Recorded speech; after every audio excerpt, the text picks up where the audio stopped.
কি গো বৌদি ভাই, হ্যাঁ বলো। শুধু চিলি ফ্রাই খাবে না এমনি নর্মাল ফ্রাই চিলি ফ্রাই দুটোই খাবে? তোমার যেটা ভালো লাগে সেটাই তুমি বানিয়ে খাও। দুটোই তো দু রকম খেতে ভালো লাগে, একইভাবে হয়। আচ্ছা, একটু চিলি ফ্রাইটা একটু সস টস দিয়ে বানাতে হয়, দু রকম করলেও হয়। তাহলে আমি দুটোই করবো নাকি? হ্যাঁ দুটোই করো। তো গাইস দেখো, আজকে বোন তোমাদের রেসিপি করে দেখাচ্ছে বেবি কর্ন ফ্রাই আর বেবি কর্ন চিলি। তো আমাদের ভিডিওটা ফুল ভিডিও দেখবে। আজকে রান্নাটা একদম ইউনিক। তো তাহলে চলো। বোন এটা তাহলে তুমি কিসের জন্য কেটেছো? এটা হচ্ছে বেবি কর্ন চিলি হবে। হ্যাঁ, আর এই দেখো, তার থেকে একটু ছোট ছোট করলে বেবি কর্ন ফ্রাইটা একটু ভালো লাগে খেতে, ক্রাঞ্চি হয়, খেতে খুব ভালো লাগে। আচ্ছা। তো গাইস দেখো কিভাবে কেটে নিয়েছে বেবি কর্নগুলো। বোন তুমি তাহলে ওগুলো কি করে নিলে? এই যে ফার্স্টে 5 মিনিটের মতো সেদ্ধ করে নিয়েছি শুধু নুন দিয়ে। আচ্ছা, এবার এটাকে মাখিয়ে নেব আর কি।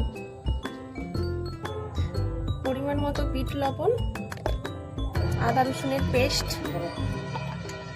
দেব, গোলমরিচের গুঁড়ো, কর্নফ্লাওয়ার, ময়দা। এবার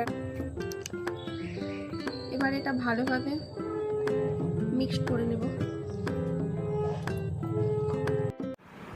তেল গরম হয়ে গেছে, এবার একে একে ওগুলো ভেজে নিচ্ছে। একটু মিডিয়াম ফ্লেমে একটু একটু করে ভেজে নিতে হবে, বেশি হাইও করা যাবে না, লোও করা যাবে না। ব্রাউনিশ হয়ে গেছে, এইভাবে এরকম যখন ব্রাউনিশ হয়ে যাবে তখন তুলে নিতে হবে।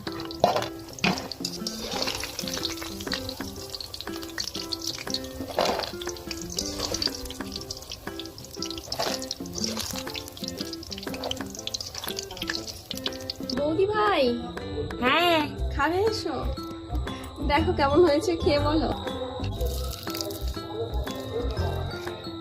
দেখো বন্ধুরা, কত সুন্দর ক্রাঞ্চি মুচমুচে হয়েছে।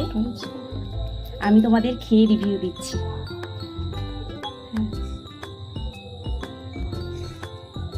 বলো কেমন হয়েছে।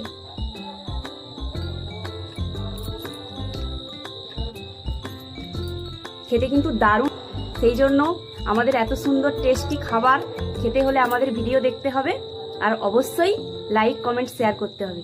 তো তাহলে চলো আজকের ভিডিওটা টাটা।